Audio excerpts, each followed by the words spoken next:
Hogyan készítsünk fermentált joghurtot? Ebbe a videóban ma ezt fogjuk elkészíteni. Kriszti vagyok, az életfűszeres, és 2007 óta foglalkozom az egészséges élettel, háztartással, szóval mindenféle ilyen minket körülvevő dologgal. És akkor most mindjárt bele is fogunk a videóba, illetve hát a joghurt elkészítésébe. Ennek roppant egyszerű az elkészítése, úgyhogy igazából nem is nagyon éri meg a boltba vásárolni, mert tényleg egyszerű az elkészítése. Ez egy bio-kókusz tej a DM-ből, ez még nem szponzorált tartalom, de még ki tudja. Szóval a lényeg az, hogy minimum 60%-osnak kell lennie. Nem tudom, ott van, talán látszódott.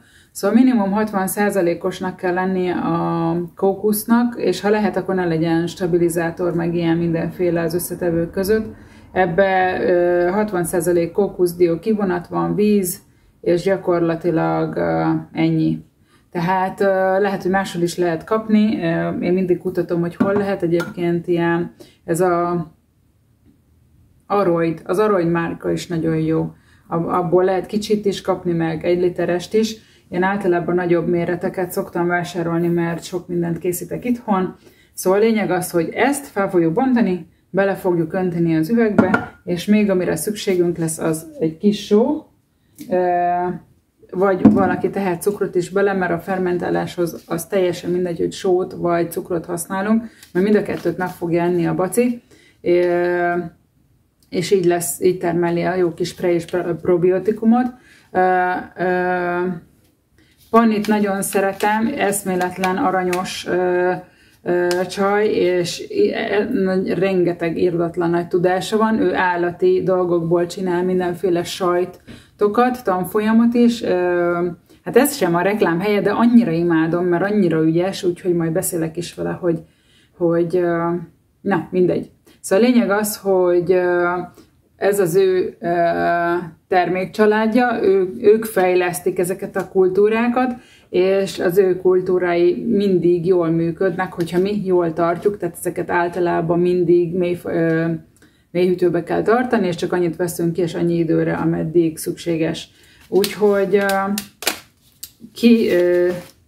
ki kell venni a joghurt kultúrát belőle, itt van natur joghurt kultúra, de mindenféle van neki egyébként, mert sajtokat is, meg mindent lehet csinálni, és ugye ez vegán verzió, mert ugye egy kókusztejjel dolgozunk, de ugye aki szeretne, az nyugodtan dolgozhat állati tejjel is, azt is teljesen jól beoltja, illetve javaslom nem az A2-es, hanem a B2-es tejet, ami sokkal jobb minőségű. Erre is van egy külön cég, aki ebben foglalkozik. Ez is csak egy ilyen jó tanács. Na, szóval a lényeg az, hogy akkor ezt kinyitjuk, beleöntjük a sterilizált üvegünkbe, aminek jó a kupakja és nem sérült, nem rozsdás. Belerakunk, hát egy ennyihez egy fél kupakot lehet bele, fél nem kupakot kapszulát. Ezek ilyen kapszulákban vannak. Így néz ki. Egyébként van olyan, amikor ebbe önmagába a por van benne, és akkor ahhoz jön egy adagoló kanál.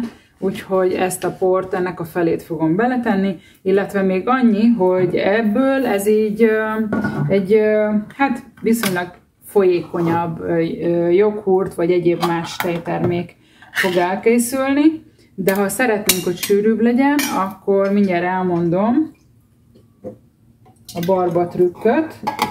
Ezt most így nagyon bonyolult módon beleöntöttem. Ez egy bármilyen kis habverő, és akkor ezt így homogénné összekeverem. Így, homogén összekeverem. Egyébként lejjebb állítom, és akkor látod. Így. Ez gyorsan megvan. Ezt letesszük, vissza az edénybe, nem csöpög le. És akkor lett egy ennyi belőle, ugye ez egy 400 millis, igen, 400 millis, és akkor ebbe bele lehet tenni sót, vagy bele lehet tenni cukrot is, de én nem fogok, hanem én sót fogok beletenni, és az ugyanúgy egy lapos mokkáskanál sót fogok beletenni, és az ugyanúgy tökéletesen jó lesz. Ezt is elkeverem, a sót, és el fogom keverni még benne a körülbelül fél kupak probiotikumot.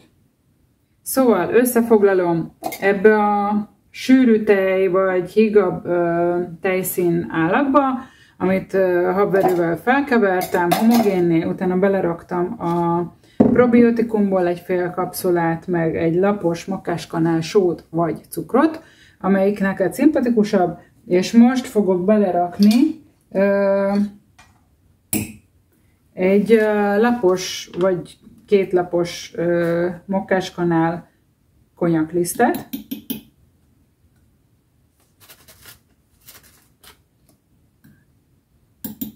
amit szintén el fogok keverni. Most beletettem a 2 lapos mokkáskanát, és akkor ezt szintén összekeverjük, úgyhogy ez sokkal többet beszélünk róla, mint amennyi idő alatt meg lehet csinálni, de ugye azt szeretném, hogy félreérthetetlen legyen a videó, és ez mindig lassabban készül, mint ahogy simán csak megcsináljuk. Úgyhogy ezt így gyakorlatilag összekevertem, ami nem eszti, de joghurt, ez itt a vicc helye. Szóval ebbe a videóba 2 darab trükköt hozok. Az egyik az, hogy ugyanezt meg lehet csinálni kefirrel is, tehát pontosan ugyanez, kefir kultúrából teszünk bele egy fél kapszulával, és az összes többi dolog minden ugyanaz, úgyhogy ezért hagytam ezt itt elő. Ő is ugyanaz a termék, ez a Jobiotik, a Panninak a termékcsaládja, és ahogy én csinálom a joghurtot, és gyakorlatilag nagyon egyszerű, mert lehet kapni különböző gépeket, meg mindent, meg játszani vele. Én ezt leszoktam fedni, bekapcsolom a sütőt, de csak a lámpát, nem megy a fűtés, meg semmi, csak a lámpa ég benne. És az a lámpa, az pontosan már többször lemértem, az 40 fokot csinál. A csomó tejterméknek ez a 40 fok, ez ideális. Például a tejföl, hogyha tejfölt szeretnénk csinálni, annak sok. Tehát annak a 30 akárhány fok a jó, tehát az nem lesz tejföl a lámpás megoldásunkban, mert elpusztulnak a bacik. Úgyhogy van olyan baci, amelyiknek ez a hőmérséklet sok, de a joghurtnak, a kefirnek tökéletesen jó, úgyhogy gyakorlatilag hoztam a joghurt receptet, meg egyben a kefir receptet és a trükköt, hogy én a sütőbe rakom bele, úgyhogy csak a lámpaig. Nagyon fontos, senki ne indítsa rá a sütőt, nem megy rajta semmilyen hőmérséklet, mert akkor aztán baj lesz. Úgyhogy csak a lámpaig, ez nagyon fontos. Minden fontos információt megtaláltuk a leírásba, illetve már több joghurt is készült, azokat a videókat is megtaláljátok itt lent a bióba, és minden hasznos információt, amit még itt most nem mondtam el, az ott található.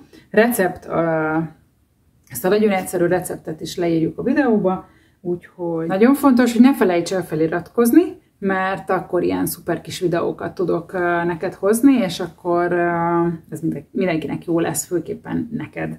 Úgyhogy ez így nagyon fontos, és akkor gyakorlatilag, ha bármi kérdésed van, akkor tedd föl, javaslatod, videójavaslatod, mondjam el máshogy, másmilyen recepttel, mindenfélét írjatok meg itt lent a komment szekcióba, fogok rá válaszolni, elég rövid idő alatt szoktam válaszolni, úgyhogy most ezt hoztam, egyetek sok joghurtot, mert eszméletlen finom, nagyon-nagyon egészséges, és amit még lehet hozzáenni, ez ugye vegán joghurt, de én szoktam hozzáenni, és azoknak, akik nem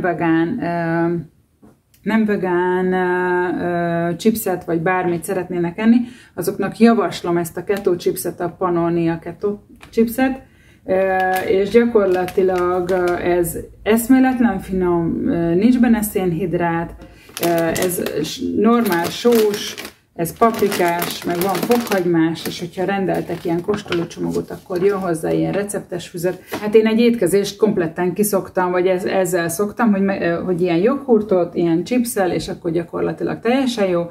A vegán verzió az pedig bármi nemű zöldség, cukkiniből, zellerből, azokat is rendszeresen csinálom, hogy ilyen vékonyan szeleteljük, és akkor gyakorlatilag be a airfryerbe vagy sütőbe, és szuper lesz, utólag kell sózni. Úgyhogy mindig van vegán, nem vegán verziónk, és egyetek egészségesen, és legyetek egészségesek, mert ez szuper, és akkor az életünk is jobbá válik, még ha egy picit nehéz is ebbe a terhelt világba, de meg kell tegyünk mindent, mert így szép az élet. Úgyhogy legyetek jók, ha tudtok, a többi nem számít, ugye? Na, sziasztok! Puszi!